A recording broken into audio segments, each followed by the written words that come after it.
Պարոն Բարսեղյան, շնորհավորում ենք ձեզ հաղթանակի կապակցությամբ, ինչ տպավորություններ ունեք։ Ինքներ տեսակից ծանր խաղ է, ոչ մեկ Երևանի գաղտնիք չի, ինչա նշանակում Գյումրիի խաղաց Շիրակի դեմ։ Ուրեմն ստեղ խաղալու համար պետք է մի քանի անգամ շատ տրամադրվել ու պատրաստվել, որովհետև ոչ մի թիմին ստեղ հեշտ չի ֆուտբոլ խաղալ։ Այնպես որ շատ ծանր խաղ ստացվեց, այդ հիանալի պայմանները ծունը եկավ ավելի ծանրացրեց, բայց փառք մեր տղաներին շնորհակալություն, որ խաղացան պատմող դուրսգան նրա արժեքից խնդիրը։ Շնորհավորում եմ մեր տղաներին շատ լավ խաղի համար, ապրել նրանք մեր երկրպագուների ղեկավարությանը։ Իհարկե չեմ մոռանում, թող այստեղ խոսք է ասել Շիրակի մոնազոր թիմին, որի հետ խաղալը շատ դժվար է, որը ունի հզոր թիմ և շատ լավ մարզչական շտաբի մարզիչ։ Պարոն Բարսեղյան, առաջին խաղակեսում խաղադաշտը ավելի լավ վիճակում էր, բայց թիմերը այդքան էլ վտանգավոր չէին գործում։ Երկրորդ խաղակեսում դաշտը ձնապատ էր ամբողջությամբ, բայց թիմերը ավելի շատ գործողություններ կատարում էին դարպասների մոտ։ Դա ինչով է պայմանավորված։ Առաջին խաղակեսում էլ ունեցանք մեկ-երկու մոմենտ, Մուսոյի մոմենտը, որ ես դուրս եկամ մեր մենակ կարար դաշտ,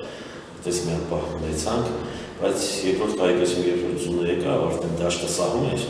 այդտեղ արդեն կոորդինացիան մի քիչ դժվարացավ, իհարկե, հետո դնդակը պահում էր մի քիչ ուժ ավելացավ և այդ պայմաններում մի քիչ բռնակողությունով սկսեց շատանալ։ Իհարկե, մեր այդ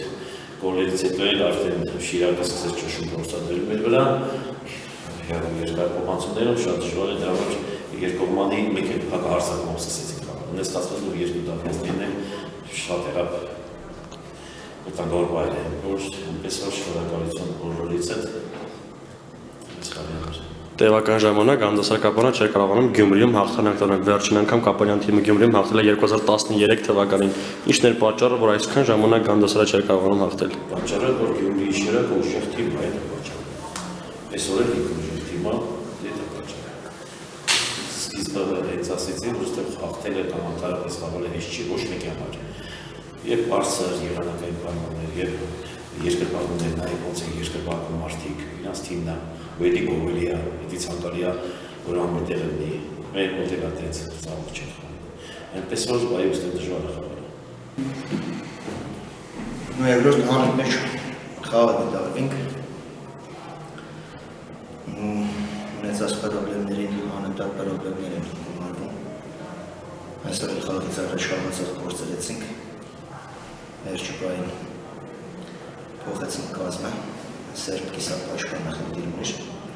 ամեն դեպքում արտարած ուժը, նորից այսօր էլ թիմը պաշտպանությունը մաշկի չունով հուսալի խաղով,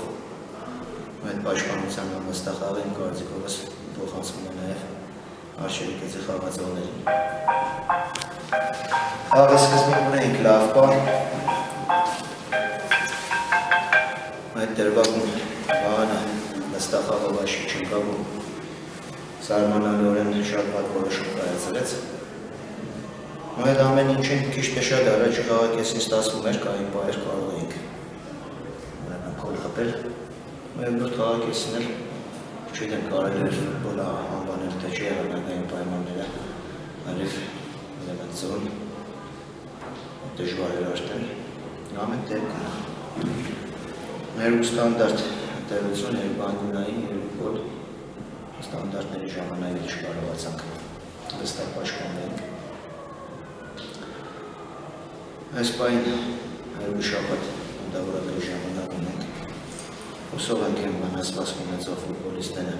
կարողանան ըստ շաբաթվա մեջ հավաքվել նրան թիմին։ Ամեն դեպքում մեզ մնաց մոտավորապես 10 հանդիպում, պայքարը դեռ առջևում է։ Յուրաքանչյուր թիմի հետ ունենք դեռ 2 հանդիպում։ Դեռ թե Կանզասարի, Պեմիգել 3 կան խաղերի քանակը բավարար է, այնպեսի կարողանանք նորից այս գործը դասմիավորները հետ բերենք։